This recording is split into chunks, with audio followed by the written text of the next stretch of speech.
enfants, c'est le Père Noël. Le bruit m'a demandé de venir vous conter de belles histoires pour le bruit de l'Avent.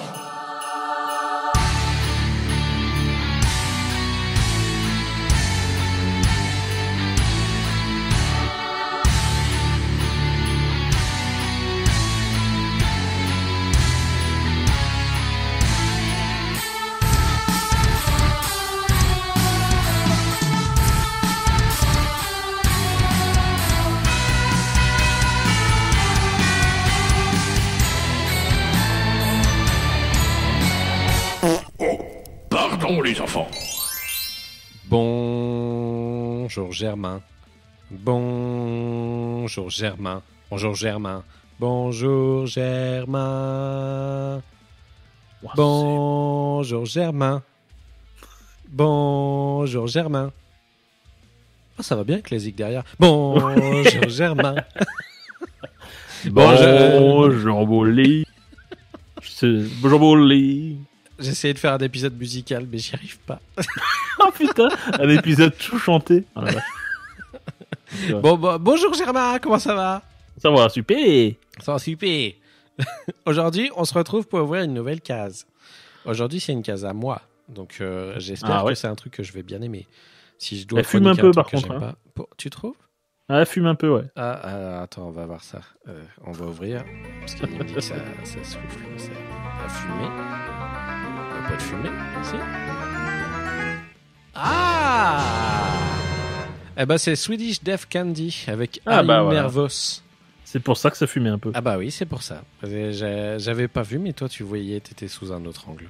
Bah ouais, mais c'était pas bien isolé. Il y avait des petits trous. C'était pas bien isolé. Que dire à propos de Swedish Death Candy qui ne sont pas du tout suédois, ils sont anglais. Ah bah déjà, voilà, perdu. Déjà, ça calme pas mal de trucs.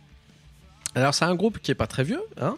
Les petits gars se sont formés en 2014. Donc, ils font on va dire, le rock indie, rock psyché, garage, stoner. Ils font un peu de tout. C'est ça qui est hyper déconcertant avec Swedish Death Candy. C'est que les mecs touchent un petit peu à tout, mais je trouve qu'ils le font toujours avec talent. Alors, Germain, je ne sais pas si tu ne connaissais ce groupe. Non. Moi, avant que tu le mettes dans la liste, non, absolument pas. Moi, je l'ai découvert totalement au pif. Et du coup, j'ai reçu une chanson à un moment donné. Alors, je ne saurais plus dire où du tout. Je ne sais même pas si c'était sur Spotify. Et je me suis dit, tiens, putain, j'aime bien ça en fait. Et j'ai commencé à m'intéresser. Je suis allé voir sur Spotify. Et je les ai rajoutés à ma liste. Et au fur et à mesure, tu sais, je recevais des notifs comme quoi il y avait des nouveaux morceaux qui sortaient. Sauf qu'il n'y avait pas de nouvel album qui arrivait.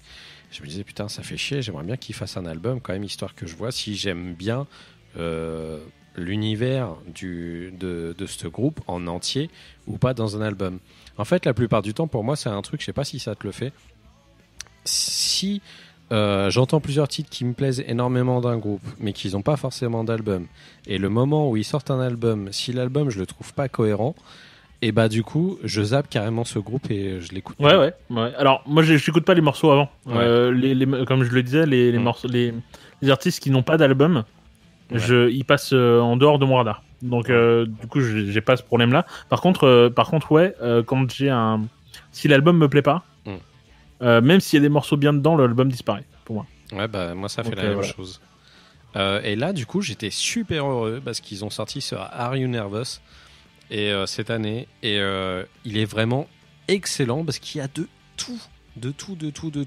Alors ça, c'est peut-être un truc que des gens n'aimeront pas justement, mais moi j'adore. Tu sens que les mecs sont super inspirés par plein de groupes qu'on connaît. Bon, ils sucent pas mal Queens of Stone Age hein, quand même. Je sais pas ce qui te fait penser ça. Mais il garde quand même des touches d'originalité sur certains morceaux qui fait que tu te dis ouais quand même c'est bien cool et j'aimerais bien les voir se défendre sur un autre terrain, voir ce qu'ils font d'autre et tout ça. Donc voilà. Écoutez, vu qu'ils n'ont pas une grosse carrière, je peux pas trop plus vous parler de cet album. Non. Pour moi, c'est un espèce d'album bonbon où c'est un paquet de bonbons. Tu manges les bonbons, tu trouves ça bon et voilà quoi. C'est ce genre de de scud pour moi, ce Are You Nervous. Je vous ai choisi un titre qui s'appelle Modern Child, qui représente un petit peu ce qu'ils savent faire au niveau des arrondis stoner un peu rythmés, on va dire. Et puis Germain, on en reparle juste après. Ok. Oui. J'accepte aussi. C'est parti. Oui.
Direct dans l'espace. Ah, ils sont partis loin. Parti dans l'espace suédois. Dis donc. Donc voilà, c'était Modern Child de Swedish Death Candy. Germain, vas-y, envoie la sauce. Alors, je ne les connaissais pas avant, comme je disais, et donc je les ai lancés. Et bon, Bon, c'est Queen of the Stone Age, hein. Ça va être difficile de dire l'inverse, là. Il y a tout pareil, hein. La voix est pareille, les riffs c'est les mêmes, les rythmes c'est les mêmes. Pas sur tous les titres. Mais je trouve qu'ils ont un certain talent pour la composition de manière générale. Je trouve qu'ils ont quand même si en fait on dirait Queen of the Stone Age qui reprend d'autres morceaux, quoi. Donc les compositions sont vraiment bien, l'album est super agréable. C'est pas 100% Queens of the Stone Age, il y a un peu de tout. Moi j'ai même entendu un peu des premiers albums de Foo Fighters. Ouais, carrément. Mais alors du coup je trouve que c'est un album très agréable. Par contre le côté Queens of the Stone Age il me chagrine. J'ai envie d'attendre le prochain album pour espérer qu'ils puissent avoir réussi à trouver leur son, leur identité. Là ça me gâche un peu l'écoute. D'accord. J'ai envie quand même qu'ils trouvent, quoi. Moi, je trouve qu'il se rapproche vachement d'un autre groupe dont je t'avais déjà parlé, qui était british aussi, et qui s'appelle Demob Happy. Oui, c'est vrai. Ils sont un peu dans la même veine, où ils reprennent un peu cette gratte de fond avec une belle basse. Et ils ont un peu la même dynamique de groupe, et je trouve ça très cool. En fait, comme d'habitude, pour moi, c'est les british qui sont les plus forts pour faire des trucs cool en ce moment. Donc, ouais, je sais pas. Moi, c'est un album que j'ai vraiment pris plaisir à écouter dernièrement. Par contre, il est super agréable à écouter. Hein. Ouais, il est aucun cool. problème là-dessus. Mais c'est très bien composé. C'est évident que du coup, tu fais le rapprochement avec Queens of Stone Age. C'est pas possible de faire autrement. Ouais. Donc voilà, pour les gens qui aiment Queens of Stone Age, je pense que vous allez apprécier. Pour les autres, portez pas comme une oreille. si vous étiez submergé de Queens of the Stone Age, on peut dire. Ouais. Ça aurait tardé d'ailleurs, mais voilà. Pour les autres qui n'accrochent peut-être pas à Queens of the Stone Age, essayez de porter une oreille quand même à l'album, parce qu'il n'y a pas que ça à l'intérieur. Il y a d'autres trucs qui seront inspirés d'autres mouvances. Donc ça se tombe, vous trouverez votre compte aussi là-dedans. Donc je rappelle le nom de l'album, il s'appelle Are You Nervous par Swedish Def Candy. Par contre, du coup, moi je les attends au tournant. J'attends vraiment le prochain, parce que c'est vraiment agréable. Donc le prochain, c'est bien foutu, je trouve, hein, pour le coup. Ouais, c'est très bien fait. Donc voilà. Écoute, Germain, je pense que tout est dit sur Swedish Def Candy. Moi, je te propose qu'on se retrouve demain pour ouvrir une nouvelle case ensemble. Avec plaisir. Dans la joie et la bonne humeur. Oui. Parce qu'on est des petits fifrelins rigolos et sympas et qui s'entendent bien. Ouais. Allez, à demain. Au revoir. Au revoir. Un sapin, des cadeaux, de la neige et du couscous, des enfants, des grelots, des marmottes et du couscous. Du couscous à Noël, fallait y penser. Du couscous à Noël, ça c'est une idée. Ouais.